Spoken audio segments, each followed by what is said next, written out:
ECG,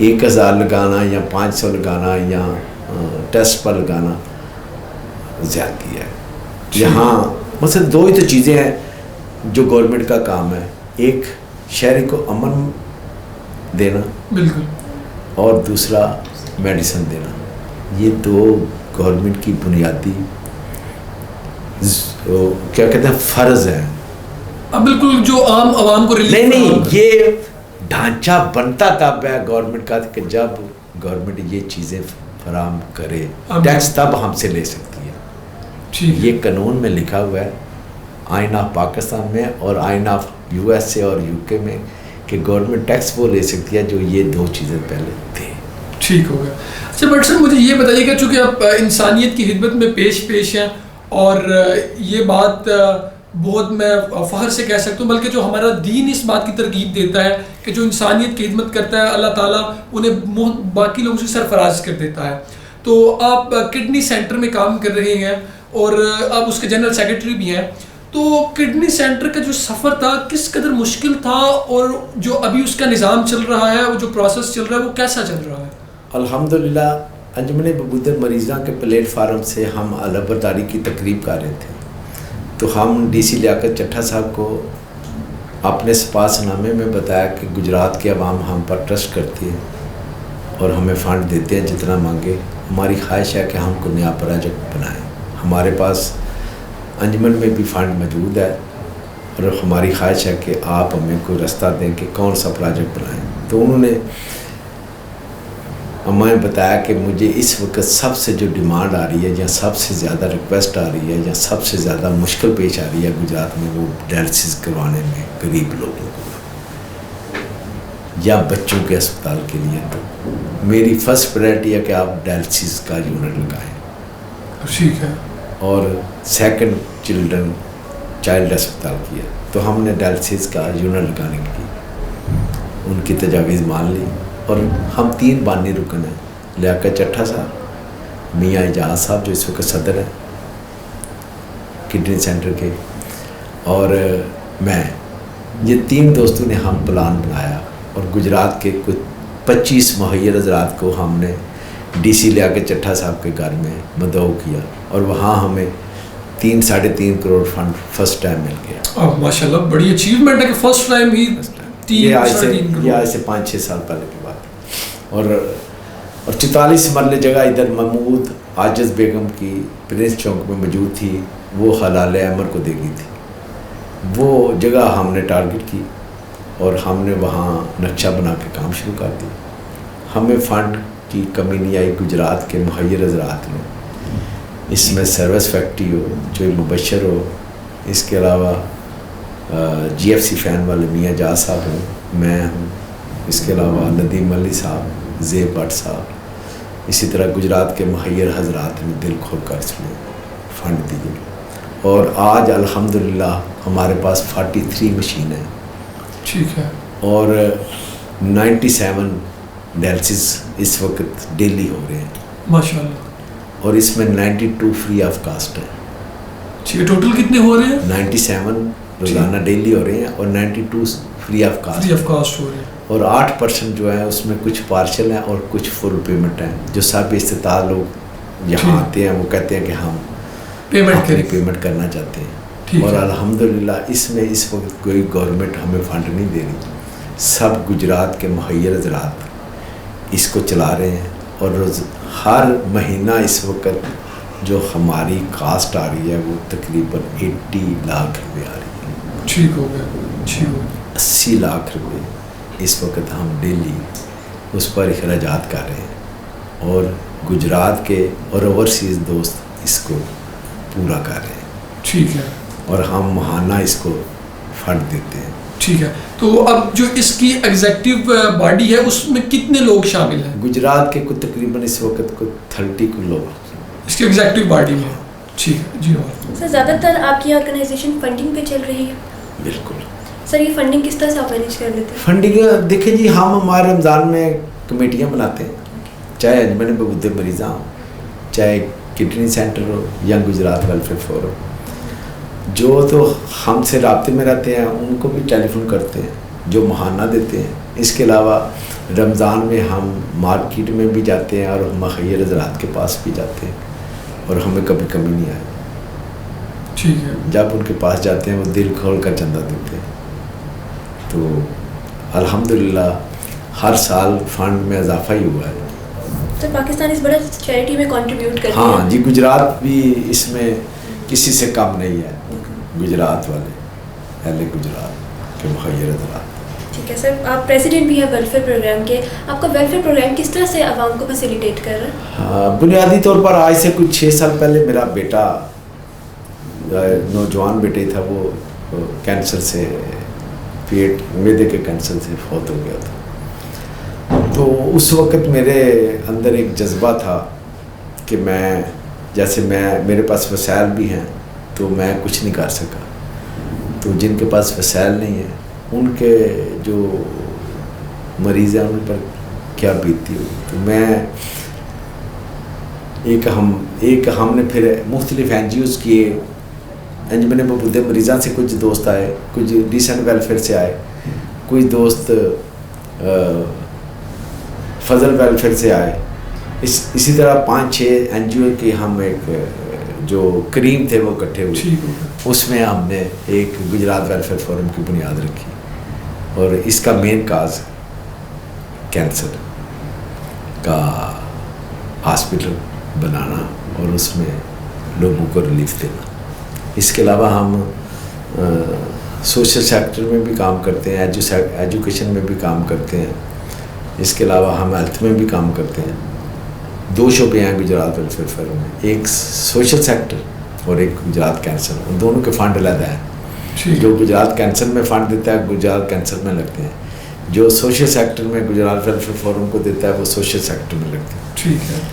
اور اس وقت جو گجرات کینسر کی سنگ بنیاد کی تقریب رکھی تھی ہم نے, پہلے چٹھا صاحب کے دور میں کچھ دوست تھے ہمارے قطر میں, ادریس انور صاحب اور راشد رفیق بٹ صاحب.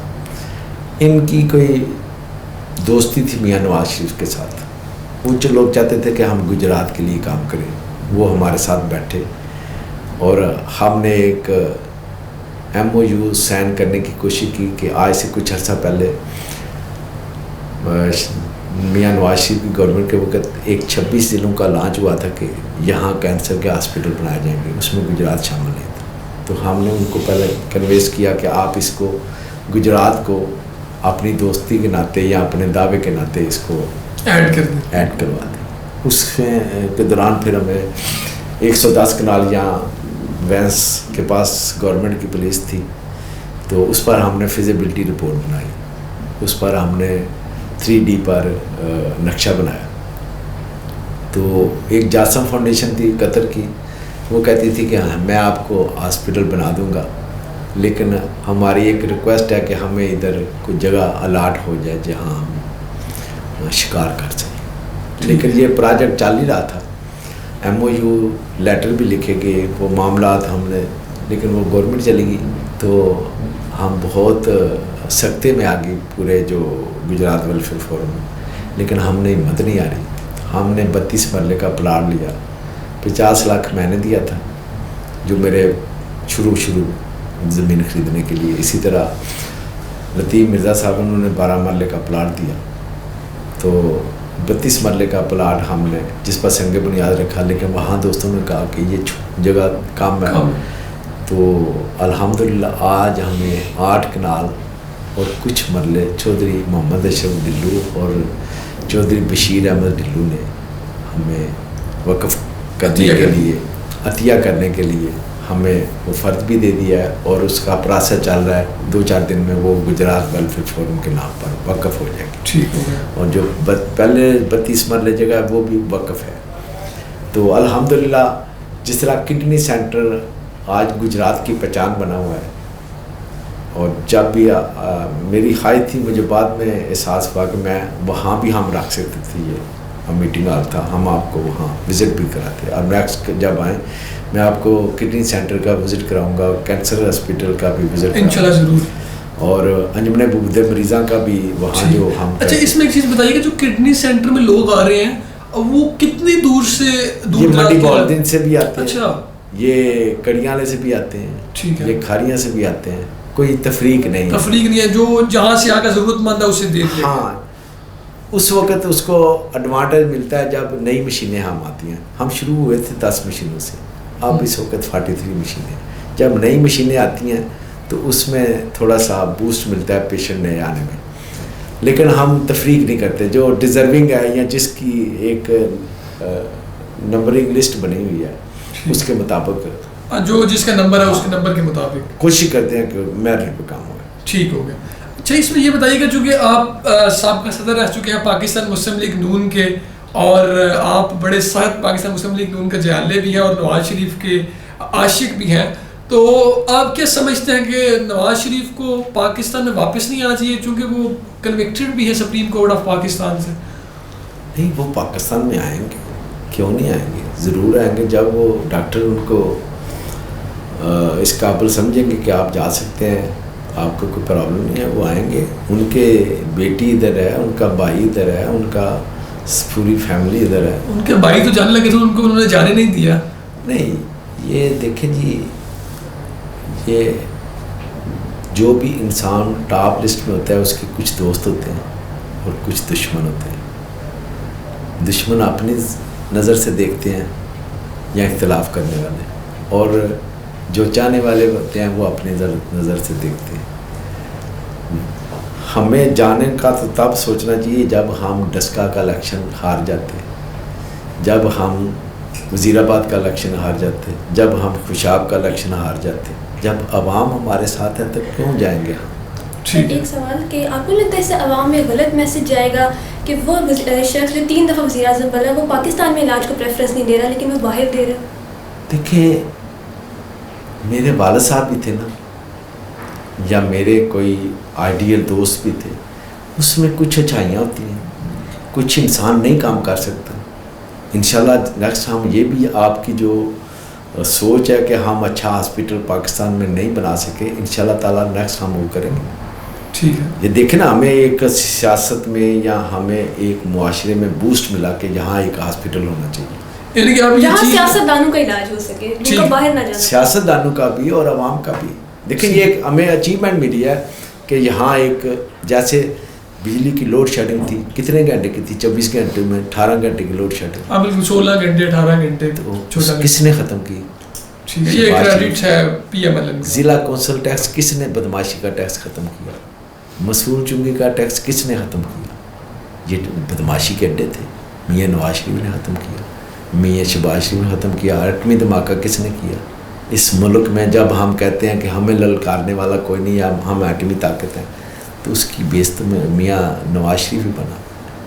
بے شک فوج کا بھی اپنا کردار ہے, ذوالفقار علی بھٹی کا اپنا کردار ہے, سب کا کردار ہے, لیکن اس نے صدر کلنٹن کے جو پیسے تھے یا جو ان پر نواز شاذ تھی, انہوں نے اس کو بلائے طاق رکھ کے. ٹھیک ہے. اچھا اس میں ایک اور چیز بتائیے گا, 2018 کے جو الیکشن ہوئے اسے آپ کیسے دیکھتے ہیں کہ وہ کیا فیئر الیکشن ہوئے تھے؟ دیکھیں حقیقت میں بات جو ہے نا, الیکشن سے پہلے تمام الیکشن پر پلاننگ ہو جاتی ہے, اور اس میں جو طاقتور حلقے ہیں اس کو آپ خود فرشتے کہہ لیں, اس کو آپ یہ فرشتے کون لوگ ہیں سر؟ یہ فرشتے 2013 میں نہیں تھے جو بھی میں آپ کی بات کر 13 میں بھی ہیں. انہوں نے پلان کرنا ہے کہ ہم نے کس جماعت کو کتنی سیٹ دینی ہے, کس جماعت کو کتنی سیٹ دینی ہے, اور انہوں نے ہمیشہ پاکستان کی بدقسمتی ہے کہ ابھی تک جو ہم آزاد تو کہہ سکتے ہیں اپنے آپ کو, لیکن ہم ابھی بھی انگریزوں کی جو غلامی ہے اس سے نکل گئے ہیں, لیکن ابھی بھی جو وڈیرے ہیں یا وڈیرے میں طاقتور حلقے کہہ سکتے ہیں, یا جو طاقتور کہہ سکتے ہیں, جو بدماش بھی کہہ سکتے ہیں, اس میں ہم ان کے غلام. سر مخالفین یہ بات کرتے ہیں کہ نون لیگ ایک ٹکراؤ کی پالیسی لیتی ہے اداروں کے ساتھ. پیپلز پارٹی میں ذوالفقار علی بھٹو کو پھانسی لگ گئی, لیکن ابھی بھی وہ ایک سسٹم میں رہ کے وہ اداروں کے ساتھ لڑتے نہیں ہیں. کہ کہا جاتا ہے کہ جب پاور سے چلی جاتی ہے نواز لیگ تو پھر یہ اداروں کے ساتھ لڑنے پہ آ جاتی ہے. بس جب انسان کوئی فیصلے کرتا ہے, اگر انہوں نے لوڈ شیڈنگ کا فیصلہ کیا ختم ہو گئی, انہوں نے اس کے علاوہ جو ڈالر ریٹ تھا اس کو ایک بیلنس رکھا, مہنگائی کو ایک بیلنس رکھا, اسی طرح مقصد امن و امان میں زیادہ کردار نواز شریف تھا, جس میں دور میں دہشت گردی کو ختم کیا گیا تقریباً 90% فوج کی مدد سے. یہ دو چیزیں ختم کی انہوں نے.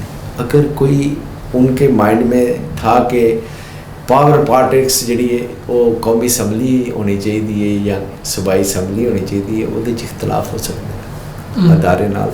ہو سکتا ہے کہ ادارے کہن کہ اسی زیادہ بہتر کام کر رہے ہیں تو تسی اس لیول تک اسٹاف کریں, وہ کہتے ہیں نہیں ہم یہاں تک کر جائیں گے. وہ یہ کہتے ہیں نا عدلیہ سے بھیڑ پڑتی ہے, اسٹیبلشمنٹ سے بھیڑ پڑتی ہے پاکستان مسلم لیگ. بس کچھ دیکھیں, کچھ فیصلوں میں انسان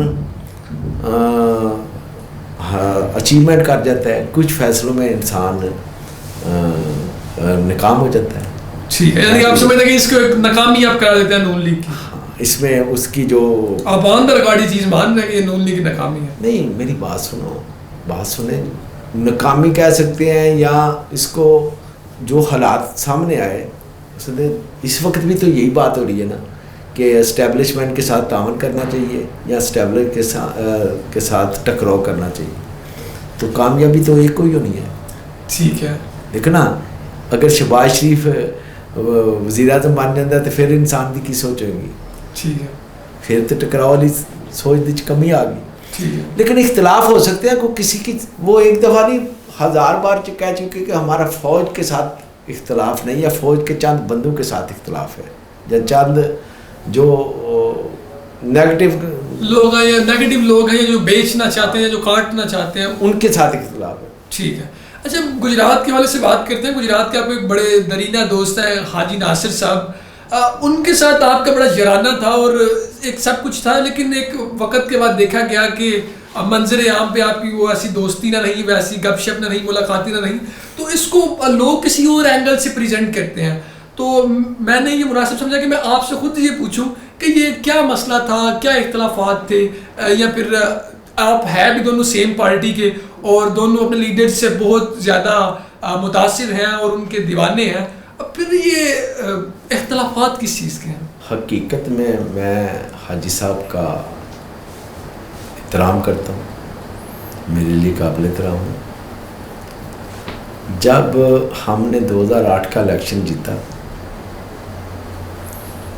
تو کوئی 3 ماہ کے بعد میں نے حاجی صاحب کو بولا کہ حاجی صاحب ہم 2 دوست ہیں برابری کے ساتھ, میں نہیں چاہتا کہ میرے اندر یہ جذبہ پیدا ہو کہ میں آپ کی سیٹ پر نظر رکھوں. میں چاہتا ہوں کہ آپ گجرات کام کریں اور میں آپ کی رضامندی سے پنجاب میں دفتر بنا لیتا ہوں. اگر آپ کہتے ہیں کہ پنجاب میں بیٹھ جائیں, یا میں جلال پور جٹا میں دفتر بنا لیتا ہوں. میں وہاں الیکشن لڑوں گا, آپ یہاں الیکشن لڑیں, آپ میری مدد کریں, میں آپ کی مدد کروں. مقصد تو عوام کے لیے ریلیف دینے کے لیے, کوئی انسان کو چیز ہاتھ میں ہو تو ریلیف دے سکتا ہے. تو میں نے ان سے یہ ریکویسٹ کی کہ میں 50 یا جلال پور جٹا میں بیٹھ جاتا ہوں. انہوں نے کہا کہ آپ پلیز, ہم دونوں نئے آدمی ہیں, ہم ابھی کمپلے ہیں, ہمیں یہاں ہی کام کرنا چاہیے. صوبائی اسمبلی پہ میں رہوں گا, اور جب بھی کارپوریشن, اس وقت تو میونسپل ٹی ایم اے تحصیل کارپوریشن, سال کے بعد الیکشن ہوئے یا 6 مہینے کے بعد یا 2 سال کے بعد الیکشن ہوئے, آپ ادھر چلے جائیں. آپ کارپوریشن میں ایز اے جو وقت کے ساتھ مجھے ملتا ان کو میری مدد کرنی چاہیے تھی. بالکل. وہ میں بن سکتا چیئرمین یا نہ بن سکتا یا TMA تحصیل کونسل کا، وہ تو ایک علیحدہ بات تھی بنیادی طور پر جو. اور اس کی ایک مثال میں یہ دیتا ہوں کہ جب وہ 2010 میں MPA سے جب گورنمنٹ نے یا سپریم کورٹ نے ان کو نااہل قرار دے دیا تو پوری پارٹی نے مجھے مجبور کیا کہ آپ امیدوار بنیں، بے شک آپ کچھ نہ بولیں، کاغذات جمع کرائیں. عمران ظفر تو کوئی اتنا پارٹی میں کوئی بہت زیادہ اٹیچ نہیں تھے، لیکن میں نے ان سے وعدہ کیا ہوا تھا کہ یہ سیٹ آپ کی ہے، چاہے آپ نائل ہوں یا آپ ڈیتھ بھی ہو سکتی ہے یا آپ بیمار بھی ہو سکتے ہیں، یہ سیٹ ان کی تھی. میں نے کاغذات جمع نہیں کرائے، میرے ساتھ پارٹی بھی ناراض ہوئی، میرے ساتھ دوست بھی ناراض ہوئی کہ میں نے، وہ کہتے تھے نہ ملے آپ کو، لیکن ہو سکتا ہے کہ میاں صاحب آپ کو، جب میں لائن پہ لگوں گا تو پھر میں یہ تو نہیں کہہ سکتا کہ میں الیکشن نہیں لڑنا. ڈیفینیٹلی پھر تو کمپٹیشن میں آ جاتا ہے نا انسان. تو میں نے تو کاغذات بھی نہیں جمع کرائے ان کی عزت کے لیے، ان کی رسپیکٹ کے لیے. پھر اب چپلش رہ کہاں بس ادھر ہی انہوں نے پھر جب TMA کے الیکشن کا وقت آیا تو انہوں نے مجھے چیئرمین کا بھی ٹکٹ نہیں دیا.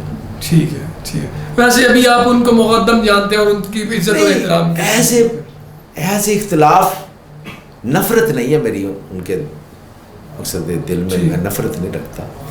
پر جب اس کے بعد پھر میں نے 2013 کے الیکشن میں ان کے ساتھ احمد سعید صاحب نے میرا راضی نامہ کرایا، صلح کرائی. انہوں نے میرے ساتھ آ کے گھر میں جیسے ایک اچھے طریقے سے اپنے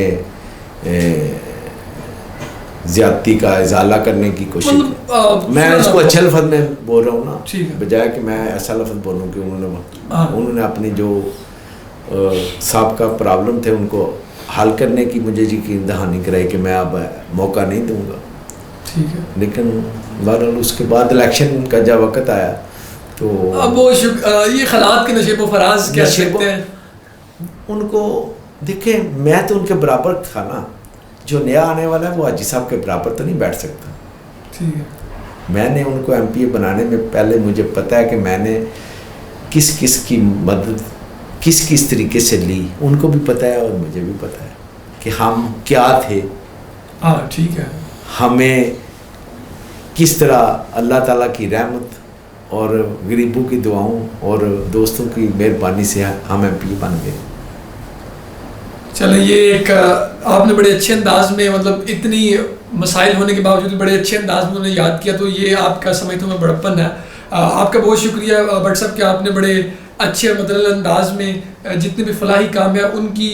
ہمارا اس وقت ایک ہی مشن ہے میری زندگی کا کہ اللہ تعالیٰ مجھے گجرات کینسر اسپتال بنانے کی ہمت دے، اس کا سنگ بنیاد اور اس کو تکمیل کرنے کی. ہم نے جو 32 مرلے کا سنگ بنیاد رکھا اس میں ہمیں 7 کروڑ کے فنڈز اکٹھے ہوئے، جس میں کیش تقریباً 50 لاکھ روپیہ، اور اس وقت ہمارے پاس جو فنڈ ہے گجرات کینسر کیئر اسپتال بنانے کے لیے ہمارے پاس تقریباً 2 لاکھ کے قریب فنڈ ہے، 2 کروڑ کے قریب. 2 کروڑ اور 5.5 کروڑ جو ہے پائپ لائن پہ ہے، وہ آن دا وے ہے. جب بلڈنگ شروع ہو جائے گی تو تھوڑا سا لیٹ ہو گیا کہ اگر وہاں تو ہمارا نقشہ بھی پاس ہو چکا تھا، اب ہم 32 مرلے کی بجائے 8 کنال میں آ گئے، تو وہاں تھوڑا سا وقف نامے میں.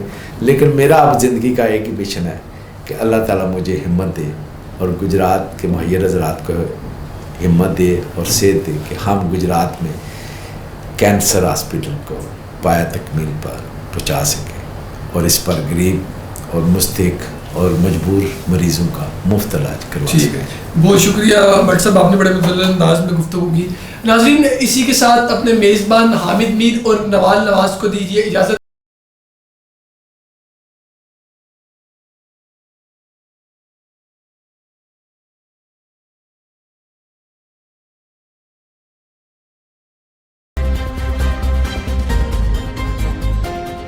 پاک نیوز، پاکستان کی آواز.